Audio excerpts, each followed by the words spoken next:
Welcome back to the DNA Pest Control Podcast. Aaron, And Daniel, you're finally back in the studio. I am. I'm not a Missed nomad one. on the road anymore. You missed one. I did. It's okay though. So today we have an awesome guest, a guest that I actually contacted, and he'll know probably about a year ago, maybe more. He sent me his email. We never got in contact, so that was my fault. But we did finally get back in contact to get him on to the podcast, which is great. And I had no idea, but I was actually buying products from him. Yeah, we just found that out. So I had no idea. I never connected it. I don't know why I never connected it. Right. I saw everything. Everything made sense. It all connected, but it just wasn't there. Sure. And who is this guest, Aaron? So today, awesome guest. We have Andrew Greess. He is the president for Q Spray. He has 22 years in the industry. We're going to bring him in. Andrew, can you hear us? I can. Good morning. Good morning. Hey, thank you so much for taking time out of your day to come on the show. We appreciate that. Happy to be here. Awesome. Before we dive into the meat and potatoes, just for some of our listeners and viewers, just a quick rundown on what is Q Spray. Some people may have never heard of it or. Q Spray is a pest control equipment website, and I'm proud to say we sell to pest control professionals, not to homeowners like a lot of our competitors do. And the other thing I'd say about Q Spray is we sell hard to find parts. In the introduction, Daniel was saying he bought some Actisol parts from us. Lots of companies sell Actisol machines. We sell all the parts. Lots of companies sell B&Gs. We sell all the parts. Lots of companies sell Cox hose drills. We sell all the parts. Lots of companies sell Birchmeier. We sell all the parts because we don't think a pest control company should be down because they can't find a $3 O-ring. So we take pride in having the parts to keep our customers in business. Yeah, no, and I can, I back that up. Yeah.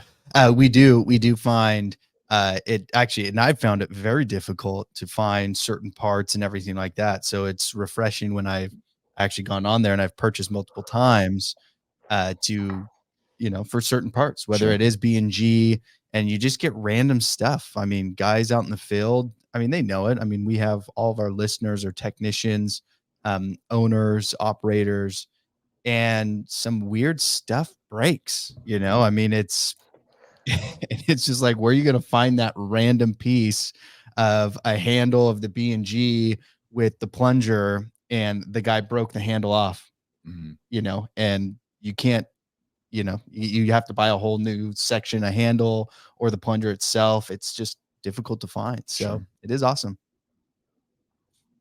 And Andrew, how long have you been in business? I know he already introduced it.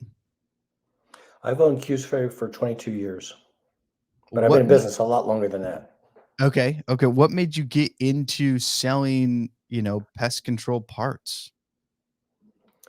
Well, I was a vice president at American Express, and I just realized I was getting good at writing memos, and I didn't want to spend my life writing memos. And I decided I have to get out of here, because if I'm here much longer, I'm going to be stuck here forever. I saw it happen to people around me, and I just started looking for businesses. And I love pest control. First of all, when there's roaches crawling around the house, mommy's going to tell daddy, get this taken care of. I mean, you can put off buying the new car, but you can't put off getting rid of the roaches. And so I like the fact that it's something that has to be taken care of, and it attracted me. And that was 22 years ago. Wow. So American Express, you were the vice president over American Express. Where does that, how does that connect? Where did pest control in America? I mean, it's so different. How did that even get in? Well, I have to say I was a vice president of American Express. I wasn't the vice president. There were lots of them. Oh, okay. But I actually was in commercial real estate for a couple of years in between there. And I was in commercial real estate until 2001, when the towers went down. Commercial real estate, just the business just evaporated. So I started looking for businesses, and I found this one and bought it and grew it, and been having mostly, I can't say it's fun every day. As you know, owning a business isn't fun every day, but most of the time it's been fun. I got some great people working with us, and I got some great customers, and most of the time it's a ton of fun.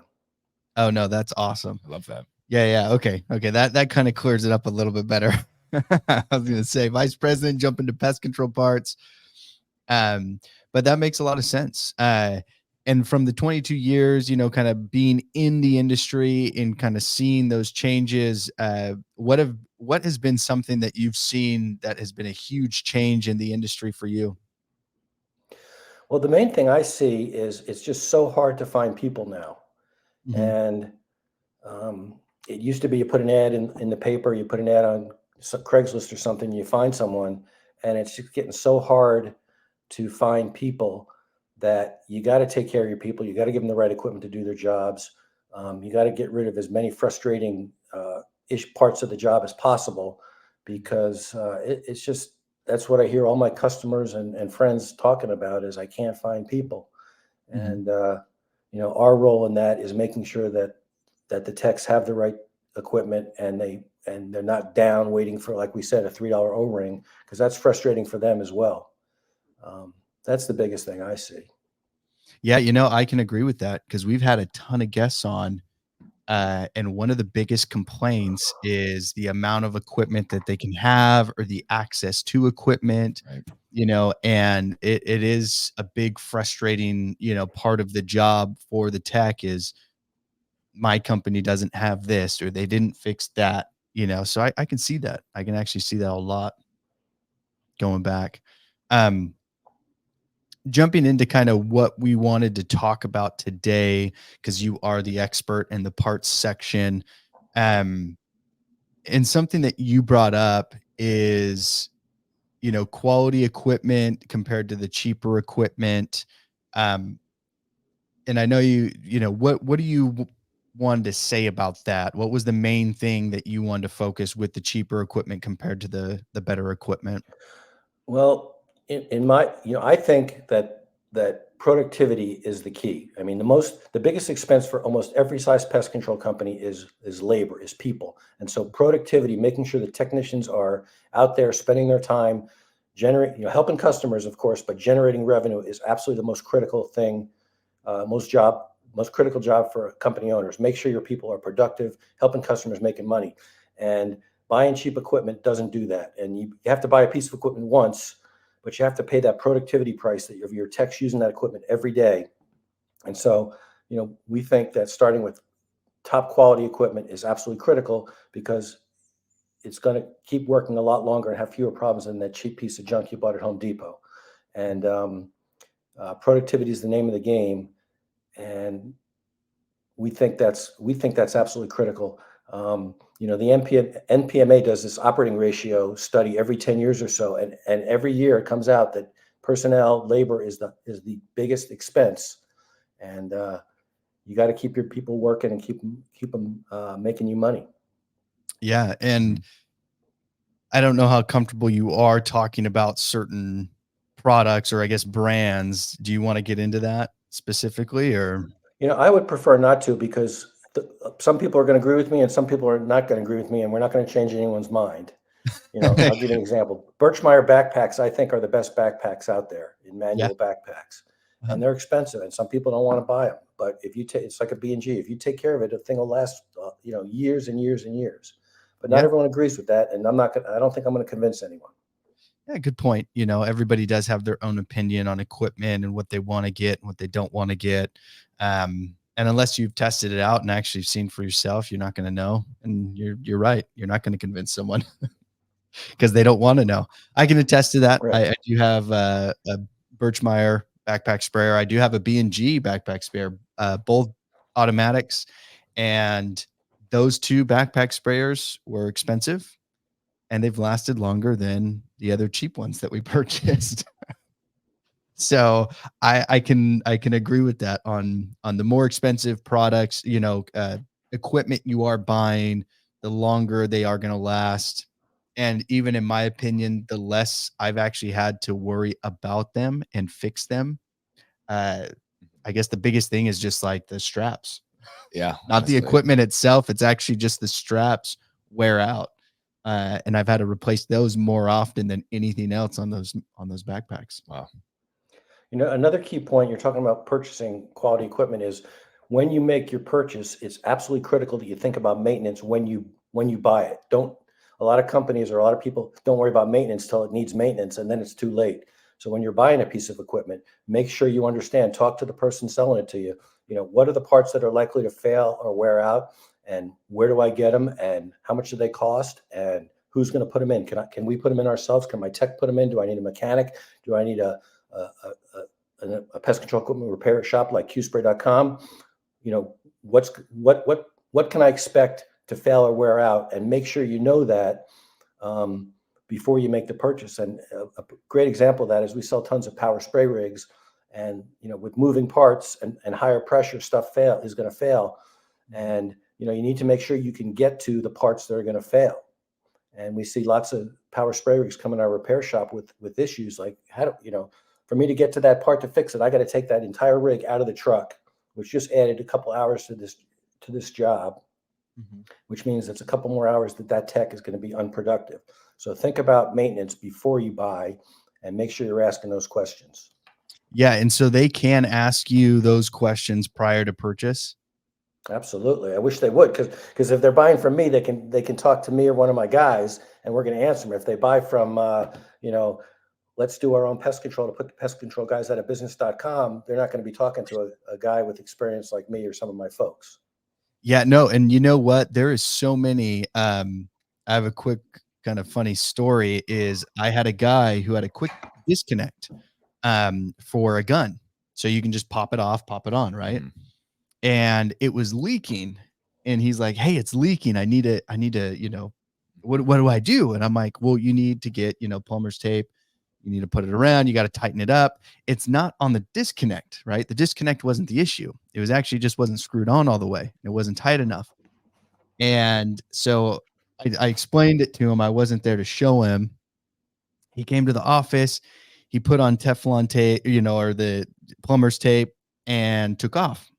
And I'm like, "Hey, did it work?" And he's like, "Yeah, yeah, it helped it. It was working." And well, about a week later, I ended up hopping in his truck, and I was using his backpack sprayer that had the quick disconnect, and it started leaking again. And I'm like, "What is going on? Why is it leaking?" And I end up pulling off the quick disconnect, and he put the tape inside the quick disconnect. Love that. So it was still loose. Yeah. I ended up, and I didn't have any tools, so I had to use that tape around, to screw it back on, and it worked, and it actually stopped the leak just by hand tightening it. But it's shocking how many guys get into the industry, but they don't know anything about equipment. They don't understand pressure. They don't understand liquid, and the way it flows. They don't understand pumps. And so when they're connecting stuff up or they're getting into it, they're usually in the dark. It's like, how does this piece of equipment work? So it's good to know that they can contact you, and they have a point of contact of call Andrew, talk to Andrew, email Andrew or his team, and get the right answers prior to purchasing the equipment. Or even if you have it, right? I mean, email Andrew, figure it out, because there's so many guys that don't understand equipment. I know how to spray a bug. I don't know how the B&G works. Right. I know how to spray outside. I don't know how my, power rig works on my vehicle. I don't understand. It's leaking or it's losing pressure or whatever it is. And it's like, where do I go? What do I do? And there's a lot of guys that don't know that. So What I'd say there is, I think you hit on a really good point. It's critical for techs to understand how stuff works. I don't want every tech repairing stuff. Because a lot of them, if they're a great tech, you don't need them to be a great mechanic, but they need to understand basically how stuff works, so that when they do have a problem, or when they do sense something's going wrong, they can communicate it either to the boss or to the repair shop or whoever.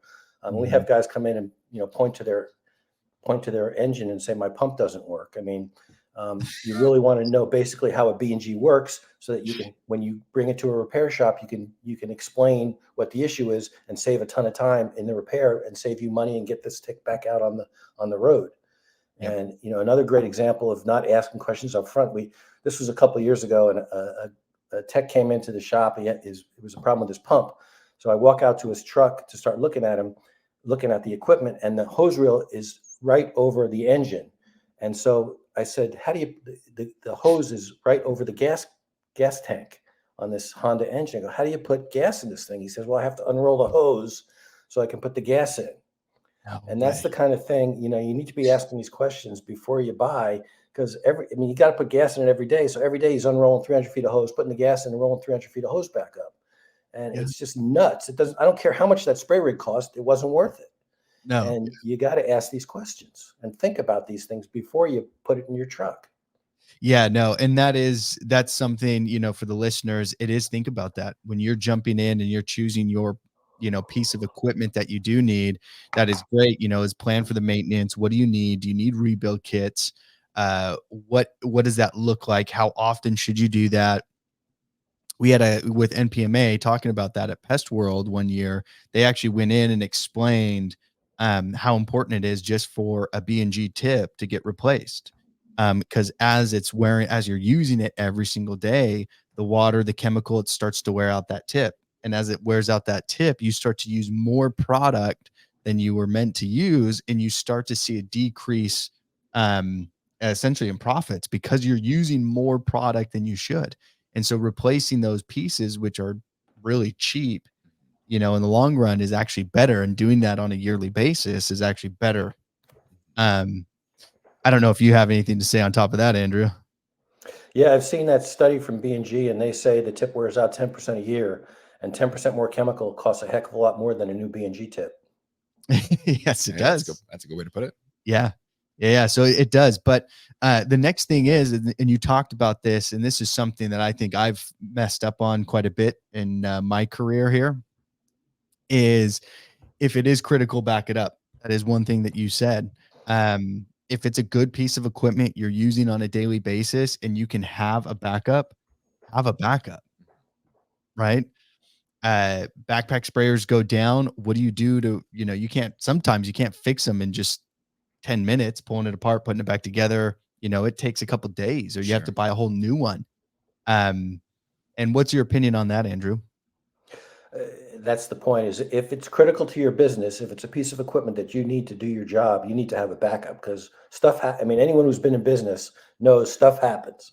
And a lot of that stuff that happens is not good. It's frustrating, but um, it- I'm not saying duplicate every piece of equipment in your fleet, but if it's critical, back it up and be creative. It doesn't mean like if you have a power spray rig, you need another power spray rig, but if you're using a B&G every day and you need a backup, and maybe the way to do that is not just buy another B&G, but maybe, if you replace your B&Gs every 5 years, maybe replace one in 2 or 3 years and keep the old one in the corner as a backup. Now, the other thing about keeping a backup is you got to test it occasionally.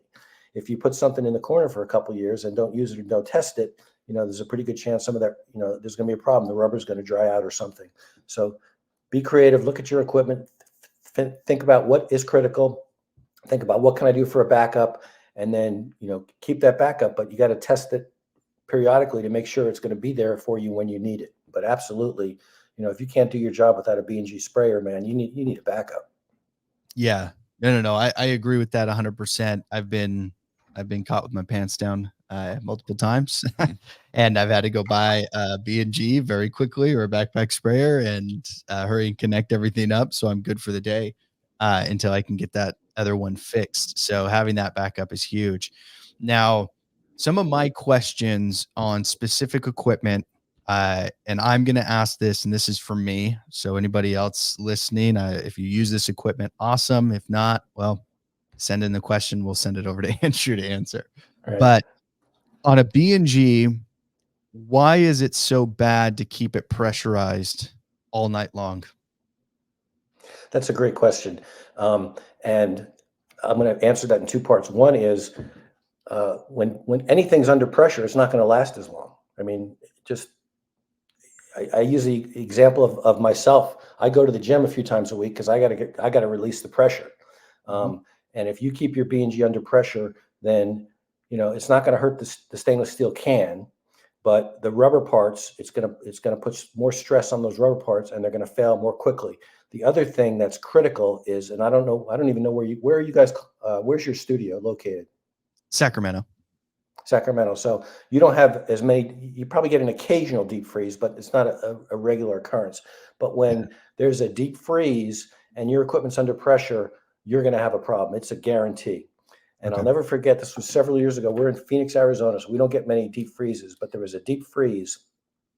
And the next morning, there was a line of pest control trucks outside our uh, repair shop, and all their B&Gs had split. You know where the B&G wand curves, right on that curve is the weak point because the cable rubs against it. And Yeah. every single person there was there with a split B&G wand because they left it under pressure, and that was the weak point. That's where it burst. And we fixed as many as we could. We ran out of wands, and we started calling our competitors. Hey, you got it? No, we're out too. You got. And when something's under pressure and it's a freeze, it's going to make the problem 100 times worse. Okay. Um, Okay. But the other thing is, let me make one more point, and that is when you're in a warm climate like Arizona, when something's under pressure, for example, in Arizona, it could be 120 degrees outside in the summer, and it's going to be even hotter than that on your truck. And if you leave it under pressure, that heat is going to increase that pressure even more and really put that equipment under stress. And you're going to, it's the rubber parts that are going to go first, the O-rings and the gaskets. So Mhm. we recommend, I would prefer you release the pressure after every stop. That ain't going to happen.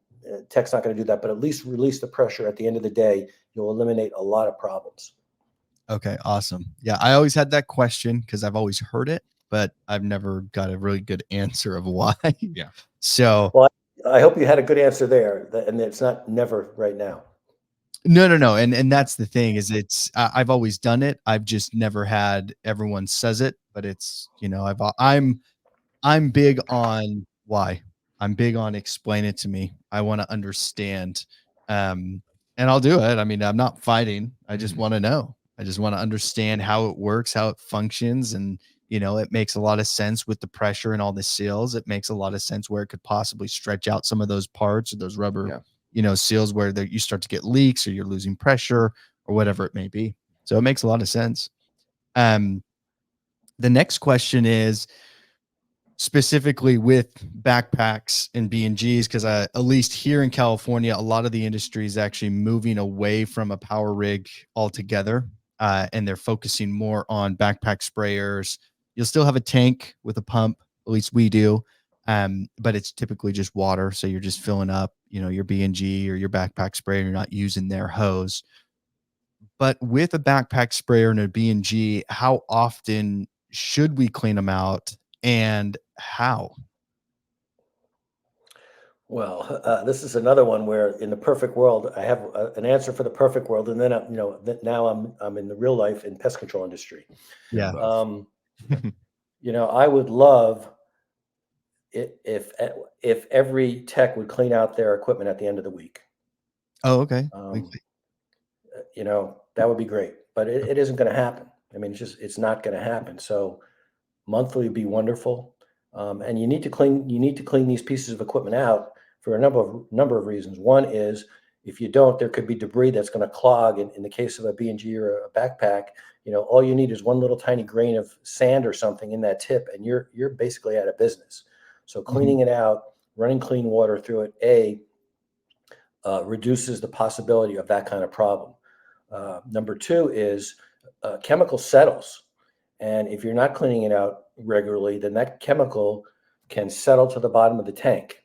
And that does two things. One is, that customer's paying you for you to apply that chemical. And if it's hardened on the bottom of your tank, they're not getting it. So they're not getting the service they paid for. Yeah. And B, you could have a callback because Yep. you're not applying the right chemical ratio. And lastly, if that chemical is built up on the bottom of that B&G or that backpack, it could break loose, and now you're clogging something. So if techs would clean their equipment out regularly, and I'll let the business owner decide what regular is, they would reduce a lot of problems, And because we see it all the time. how would you clean that out? Just with fresh water, or is there a certain chemical or a cleaner agent, that you would put in it? I would, I would use the standard we use with a chemical container. I triple rinse it. I Mhm. triple rinse the can, and then after I've rinsed the can 3 times, I run that clean water. I put the thing back under pressure and run clean water through it. Okay. and through the whole system. And if it's really dirty, there's tank cleaner products that are available at Q Spray or hell anywhere you shop. Yeah. You can run tank cleaner through it. Okay. But And generally, if you're doing it regularly, you probably won't need that. okay. So that would be That's more more for if power there's like sprayers. a buildup on the bottom of a lot of Yeah, chemical, because we have that in some of our backpack sprayers. We get a ton of the white film that just, just absolutely. cakes on the bottom. Okay. You want to get rid of that. Whatever it takes, you want to get rid of that because Okay. it's going to be. It's not if, it's when it's going to be a problem. Yeah, exactly. And that cleaner that you do have, that will take away that white film. It should. I mean, you got to. Everyone's got to use their head here, man. If you got a white film in the bottom of the backpack, do what you got to do to get rid of it. Yeah. Scrub it, whatever. And that's exactly right. And look at it before you say, "Oh, I'm done." Yeah. No, yep. Okay. Perfect. Actually, and one other question that just popped into my head. I'm sure you've dealt with this, especially in Arizona. There's no way you haven't. We have 2 vehicles that have a plastic tank. Those 2 plastic tanks always get mildew, mold inside of the tank. Is there anything you can do to prevent that, or to make it so it doesn't happen? Or is there a chemical that you can put in there that you can mix with other chemicals, or it's okay to put in? That's a tough one, and I'm going to be real careful here because I don't want someone calling me up and saying you said this. And so, the first thing is if you're cleaning out your tank regularly, especially on a power sprayer, you can reduce that. And on a power sprayer, you might have to actually take the gun and pressure wash the inside of the tank. Um, Mm. you know, Bleach will kill most of those types of things, but I'm real cautious about telling someone to put bleach in a sprayer. Yeah. Um, but and then some chemicals are worse than others. And Yes. so one of the things you could do is contact the person who sold you the chemical and ask them, because it really is going to be specific to that product and that piece of equipment, which is why I'm a little nervous about committing on this one. I usually have a strong opinion here. I'm just a little nervous. Yeah. But and when you see that, you got to jump on it. Don't let it, oh, I'll take care of that next month when I'm on vacation. You want to jump on that because it's going to get worse. Oh yeah, no, we've had it, and I've been inside a back of a truck cleaning it out. I got a freaking toilet scrubber in my hand, and I'm Yeah. scrubbing away, trying to get this stuff off as much as possible, because it just cakes on, and technicians don't care. So you get it when the tank's green, and you're like, that's not the color. That's not what it's Yeah. supposed to look like. Dan, you just raised another great point I'd like to make is, you want to address problems right away. You don't want to let them put off addressing the problem. It's like when your kitchen sink leaks, it's a slow drip, and you can deal with a slow drip, but eventually it's going to be a steady stream. And when it's a steady stream, you're going to fix it because now it's costing me money. And it's the same with pest control equipment. You really want to talk with your techs and reinforce with your techs when you think there's a problem. Please tell me. And it's up to the boss. Do you want to tell the boss, the supervisor? You want to tell the equipment guy, whoever? When you think there's a problem, please say something, because pest control equipment, your kitchen sink, it's clean, fresh water. It's inside, it's air conditioned. There's hardly any pressure. On your pest control equipment, it's harsh chemicals. It's out in the sun. It's being used under pressure 8, 10, 12 hours a day. It's being thrown in the truck. Equipment problems with pest control get much worse. And so when you think there's a problem, like we talked about with the algae or whatever it is, deal with it right away. Or a slow leak, deal with it right away, because those problems get worse. And here's something I don't like to say always or never, but small problems always get worse, and big problems always cost more money to fix and always take longer to fix. And the other thing about pest control equipment problems is they happen when you're busy. And so, your equipment doesn't fail on Christmas break when you got the week off. It fails in the middle of the summer when you got 12 or 15 stops, and you go to the pest control repair shop, and there's 20 guys in front of you because they all have the same problem. And so fix those problems, or at least address the problems. Raise your hand and tell someone, hey, I think I got a problem here. This equipment doesn't sound right, or it seems like there's a drip. Address those problems quickly, promptly, immediately, and you'll save yourself a ton of time and a ton of money. Yeah. No. I think it's there. I think it's really hard to get guys to tell you. For some reason, they think they're going to get in trouble or whatever it may be. And I'm usually the one where it's like, I don't know why it's not working. And then I get the B&G and I'm like, well, because your handle's gone. Like, where did it go? Like, Yeah, what do you mean you didn't know why it's not working? Like, you're missing a whole piece. Um, and so yeah, I totally understand that, where it's trying to gain that confidence and helping the guys understand. It's like, tell us, tell us, tell us. And we've kind of put it in, and hopefully we did it the right way. I don't know. It's more of, if we find out, we're gonna be pretty pissed off. Mhm. If you tell us, we're gonna be able to fix it and we're gonna help. Yeah. And we're on your side. But if we have to find that issue, yeah, we're gonna have some issues here. We're gonna have a bigger problem that's a because great now, point. If you rip a guy's head off when he tells you he's got a problem, no one's going to tell you they got a problem. yeah, yeah. No, and it's tell me. I want to know prior. Yeah. If I find it out, I'm gonna be upset with you because you didn't tell me. But if you tell me prior, hey, everything's okay. Let's get it figured out. Let's Yeah. work on it. you know. Um, and so you have on here as well as kind of a pre-flight checklist. Do you have a quick sampler that you kind of throw out at guys? I do, and if anyone wants one, they can email me. I have one that I've made up. Oh, cool. But you should, every company should have their own.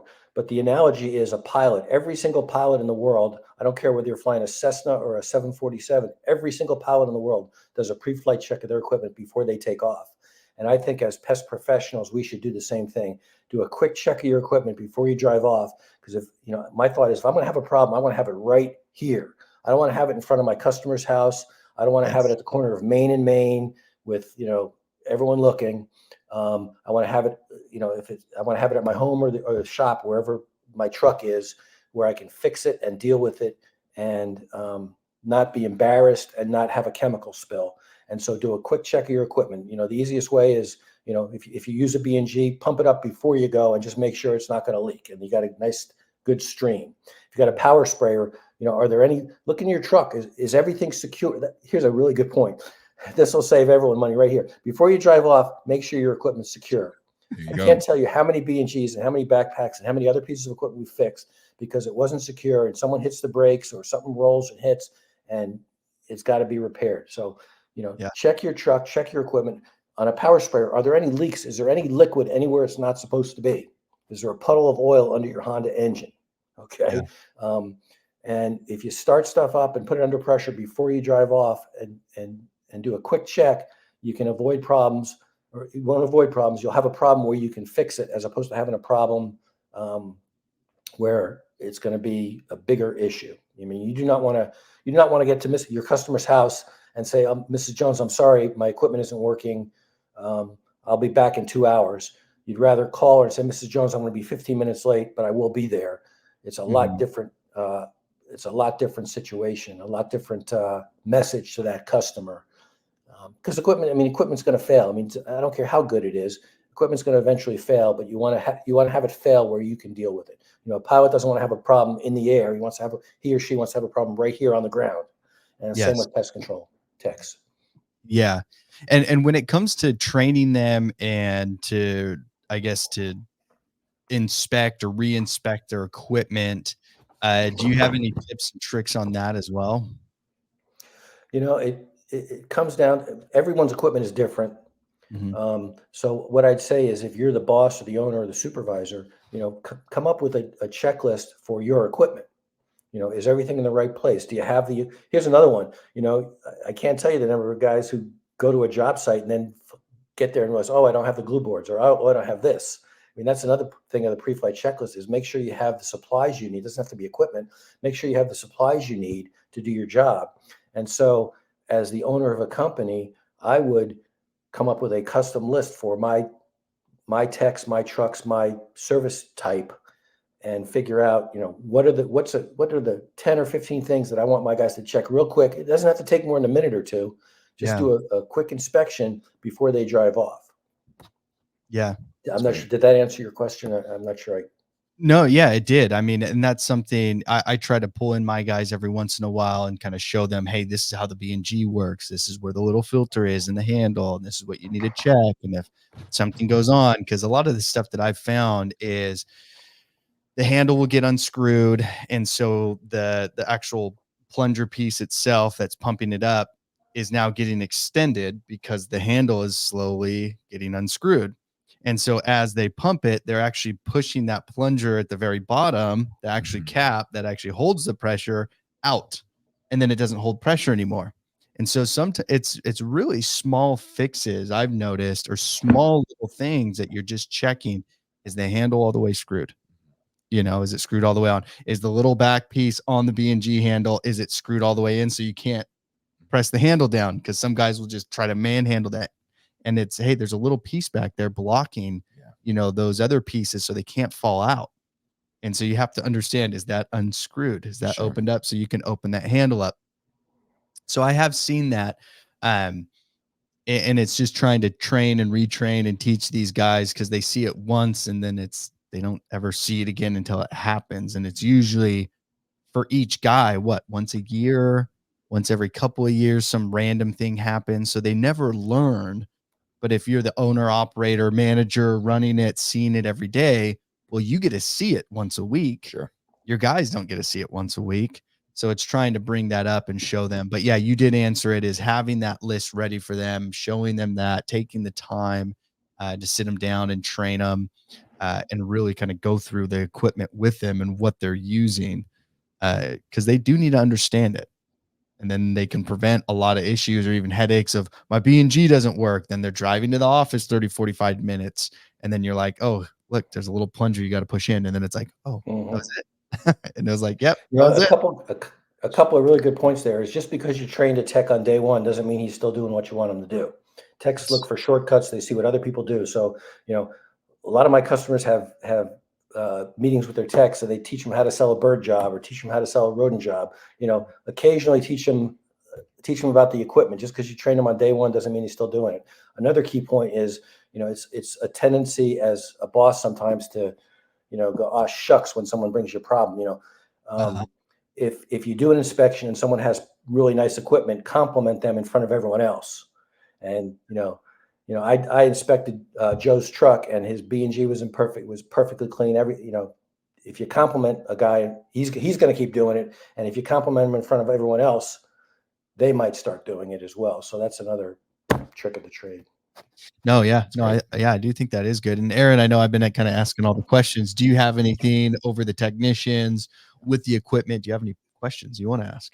No, honestly, I've been kind of soaking this in because I do a lot of the initial training for the technicians, and I myself have to be better about having that pre-flight checklist, because you're just going and going sometimes, and you're just, on autopilot. You're not really looking at some of the fine details. But I think it's great, some of the points you made about planning for that maintenance before you need it, and kind of having a little bit more initial training on some of the basic stuff and the basic components. Like you said, you don't need a great tech to be a great mechanic, but still, you prevent a lot of these headaches. You have a commercial guy who's 3 hours away and he calls you at 6 a.m. He's like, hey, my backpack sprayer doesn't work, versus having that pre-flight checklist before, where he's testing the pressure, testing everything out. Some of that could have been avoided. So, yeah. Okay, can I make another point on exactly what you're talking about there, Aaron? And that is emergency repair kits.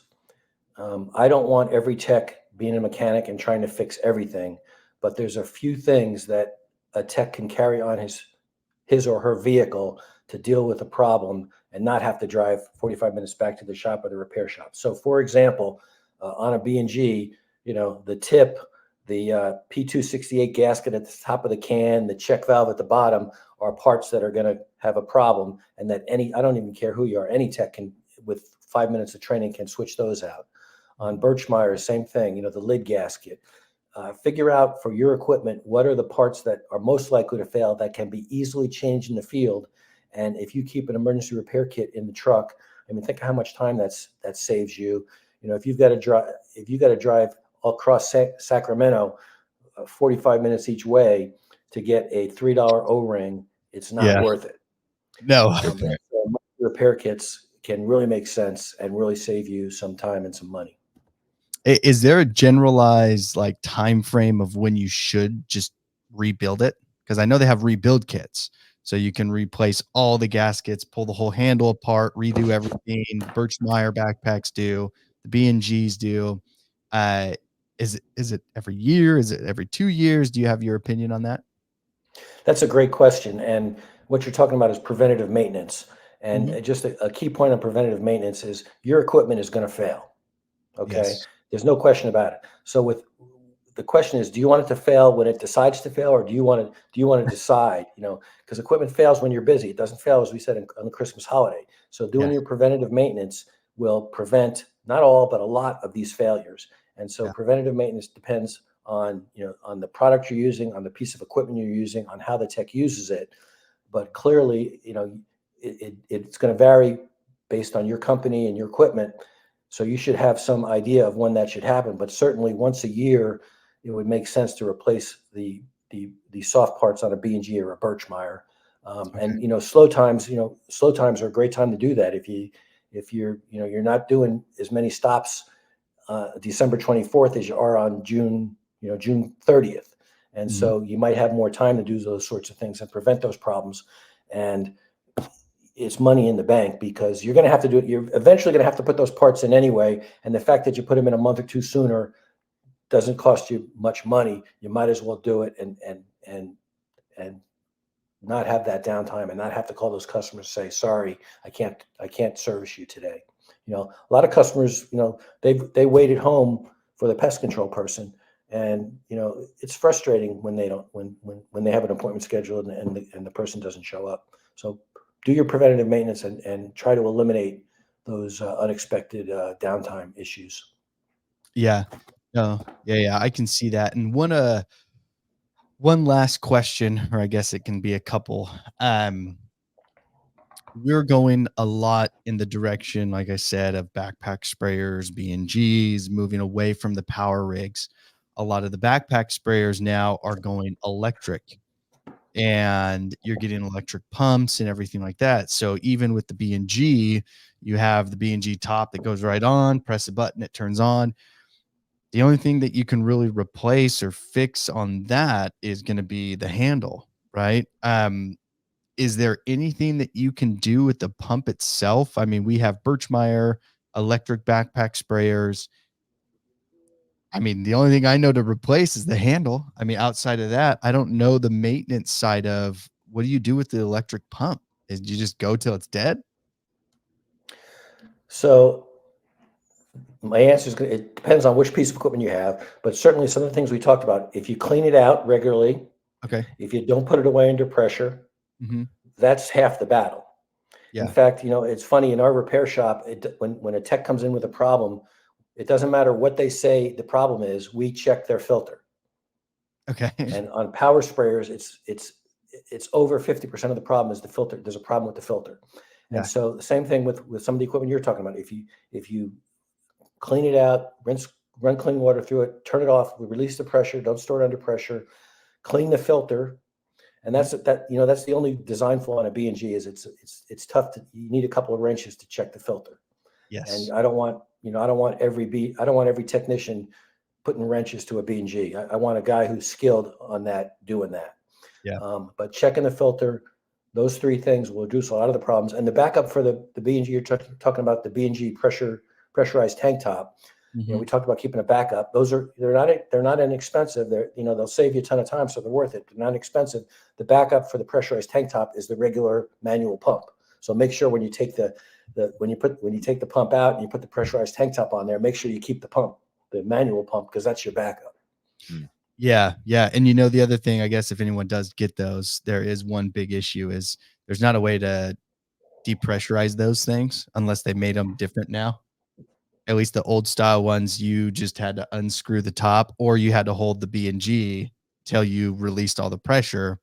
But when you did unscrew those, it pops off and there's a little seal in there and that thing will go flying. So just want to throw it out there if anybody has one, because that was a big issue with me is every time I'd pop that top off and it would be pressurized because it's not like I'm can use all the gallon at a house. I'm using maybe a Mhm. quarter and I'm trying to get it to where it's the very minimal amount of pressure. But every time you pop that top, that seal goes flying. So, They just redesigned that, and we just started selling those. So I don't have data on that, but I'll look into that. That's a okay. great point.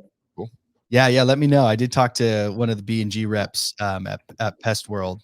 He's like, oh, what do you think? I'm like, dude, one, they're too expensive. And I'm like, I'll give you the list of all the things I've seen with them. I'm not too impressed, other than it does work really well, but there's a few things I didn't like about it where I couldn't depressurize it prior to taking it off. It's you have to you got to hold the handle down, or you got to turn the B&G upside down, so you're just getting air. There's just a lot of stuff there that I'm like, I don't like the design of it. You know, I am a fan of B&G, so I'm going to come to their defense here with just one quick point is, you know, Yeah, the pressurized tank top is not inexpensive, but if it can help a tech do his job faster, or yeah, it can help you retain a tech, you know, at this company, I don't have to pump. I got the pressurized tank top. I'm going to stay here because I don't have to pump, and I'm 45 years old, and I can feel it in my elbow or my shoulder. I'm going to stay where I am, as yep. opposed to going over there. That's cheap. Yes. Mhm. No, no, no, and you know what? I don't disagree with you at all. I actually love B&G. I love the top. I just think there's some few things that they could have tweaked to make it a little bit better. So, but I do agree with you. I do have one, and a guy is actually using it. He's actually an older guy, so he has it pretty easy. All the other guys complain, but they're younger, Yeah. so they can pump their B&Gs. We have um, a customer who they've got 100 trucks, 100 vehicles with power sprayers, and they all uh, have electric rewind hose reels, and that's a employee retention tool for oh them. yeah, Employees don't want to go to another company where they have to crank the handle. yeah, they're I just mean, not for everyone, but certainly for some. And like we talked about at the beginning, you know, yeah. finding and keeping people is absolutely critical these days. Oh, absolutely, 100%. And Andrew, before we come to a close, is there anything else you'd like to add or you want to throw out there before we close? No, I mean, I think we talked some key points. I mean, pest control equipment isn't the most important thing in the world, but it help if you pay attention to it and take care of it, it can help you do your job better and help you take care of your customers better, and that puts money in the bank and helps you feed your family. So we take it seriously. I view it if you view it as a strategic investment as opposed to just a pain in the neck expense, and you can eliminate some of these problems and boost your productivity, it really pays dividends. Oh, absolutely. And for all the listeners, they can find you on Instagram at Q Spray, right? I'm an old man. I'm not a big Instagram guy. We're on Facebook. We're on Twitter. I am on Instagram. I think it's actually pest control equipment on Instagram, but I'm not putting anything on there. We're at qspray.com. You want to find me, go to qspray.com. We Perfect. respond to every inquiry. Um, and we take this seriously. And I appreciate people tuning in and listening. And I Yeah, appreciate you no, guys having me on. no, no, no. We appreciate you coming on and taking your time to be a part of this. And honestly, I can say, and I buy stuff from you. So, Exactly. it's really nice when I can go in and I'm pulling that equipment apart and I need a specific piece and I literally just bought one. I don't even know the name of it. I just went in because when you look up the product, I want everyone to know I actually did this with the Axel machine. I went down, I found a specific tiny little piece that goes into a tip of the B&G. It's ridiculous. The tip got unscrewed. Actually, it was on Aaron's vehicle. It got unscrewed. We lost that tip. Didn't know where it was.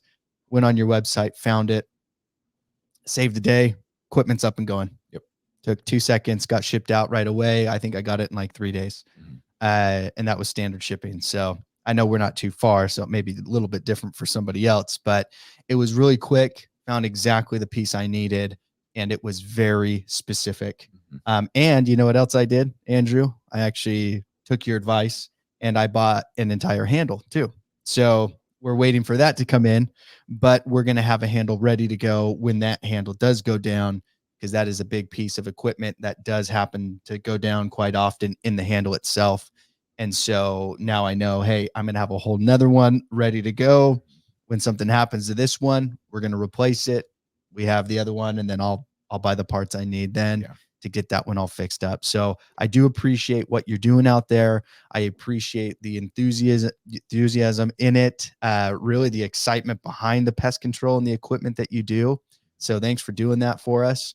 And it is always nice to know there is something out there. There's somebody, there's a company that you can go to and it's reliable and they have everything you need. So I do appreciate that because it is really nice. Yes. Thank you for the kind words. Absolutely. And thank you so much, Andrew. You have a great weekend. Thanks, gentlemen. Take care. All right. Bye. Too.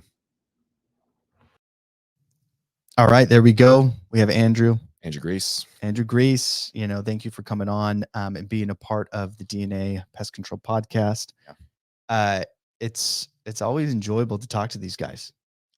Honestly, and someone that is that passionate and knowledgeable about it with that much experience too. I mean, I got a ton from that, it's stuff that we do every day, but it's like looking at it a little bit different in terms of like how we train people on equipment, what we're looking for, the preventative maintenance stuff, having the backup. It's just little things that you don't even think about. But yeah. No, but that's exactly what I mean is you talk to this professional, we have those professionals on that are specific in that field, right? Mm-hmm. Sylvia, Andrew. I mean, there's so many more, and they know so much about equipment. Right. And this is another big thing that guys don't realize. You want to start your own company. That's awesome. I am totally for that. Do you even know how to rebuild a B&G? Like, do you even know how it works or functions? Yeah. Most people don't. Most people literally don't understand. I mean, and not, I'm going to throw you under the bus. Go for it. I had to go through the same thing that you are going through, right? Yeah. It's learning that equipment and figuring it out. I didn't know that as you're pumping it, the plunger and the starts to push out the piece in the body. Like, how would you know that? Yeah. You don't know that. Yeah, seriously. I never thought that would ever be an issue. Mm-hmm. I never knew that a guy could break off a handle. Yeah. With the pole still inside. Yeah. Yeah. I didn't know that. And now I'm learning that as time goes on and guys break equipment and you get different people in that treat equipment differently. But those are just things you don't know and you don't get to know and you don't get that. And these guys know. Sure. And they're willing to help out and they're giving you, I mean, they're literally taking years off of the learning curve. Yeah. I give it with John Woodward, now at Forshaw. He came in and I didn't know anything. Yeah. It was like, look, what do I need? Yeah, what do I not need? Yeah, with all the chemicals, because I didn't know. And he was willing to say, okay, look, you need this, you don't need that. That's way too much. You probably need to cut that back. And he was going through that. And Andrew is a perfect example of he's there. He's going to help you. Great resource. Absolutely. Equipment, power rigs, B&Gs, your hand cans, your backpack sprayers, understanding what you need, what you don't need, the rebuild kits that you may need that you should have on your trucks. I'm telling you right now I'm going to be contacting him. I'm going to be emailing him more about this because that was one big thing that as we had one truck, it was like, okay, it's not a big deal, whatever. You get a second truck. Okay, we can fix it on the spot. We'll figure it out. Sure. As you start getting into 5, 6 trucks, 7 trucks, now you have 7 backpack sprayers. Now you have 7 hand cans, 8 hand cans, 10. It starts to add up. Mm-hmm. And you start to think, crap, I need to have like a list of parts. Seriously. And I've literally have thought about this over and over. And I'm like, who do I even go to? I don't even know what to do. Mm-hmm. I know I can go here because they sell the equipment, but I don't want to have a whole rebuild kit. Right. For a single piece. Like, I need to know all of those parts and I need to keep those certain parts. Yeah. And these guys know. 100%. Oh, because they're working on dozens, if not hundreds of B&Gs at a time. Yeah. They know exactly what part's going to go bad. Yeah. No, seriously. But some people think, oh, well, he's just going to try to sell it. No. They literally know that seal is going to go bad. Mm-hmm. Why? Because I literally sell these seals every single day to hundreds of technicians that are out in the field. Getting that, understanding that you're getting into it, you're picking your equipment out, use them. 100%. What backpack sprayer lasts the longest that you've seen in your opinion? Which ones do I need? What equipment for, or what rebuild kits for? What do I need to keep on my vehicle so I'm ready when it does happen? Yeah. Like simple as that. And then you can be so far ahead. Seriously. Yeah. And the cool thing is this is not a sponsored video, by the way. Like, we actually use them. It's cool. It sounds like it, but yeah, no. I remember when we were actually looking for that piece, like how you explained it when we were on with Andrew. You literally said, okay, this is the equipment and it had a drop bar. This is where I needed to look. And it's like, do you want to look at the owner's manual to find the piece? And it literally blew up the image of the handle, all the components through there. So guys, great resource when you're out there. Yeah. Q spray. I haven't even gotten to the full extent of it. I've just gotten, from what you've showed me. So I'll probably dive into it more. Yeah. And obviously, Andrew's going to be a great point of contact. If you have any questions that you want us to relay over to him, I'm sure at one point we'll have him back on. So please send that in. Oh, yeah, absolutely. But yeah, thank you guys so much for tuning in and listening to one of these episodes. We do have episodes come out every Monday and Thursday. Pay attention to our Instagram, Facebook page, websites where you can actually be a guest. You can sign up to or throw in questions for the end of the month Q&A. Anything else I'm missing? I think you got it all. Yeah. I think that's it. But thank you again for listening to the DNA Pest Control Podcast.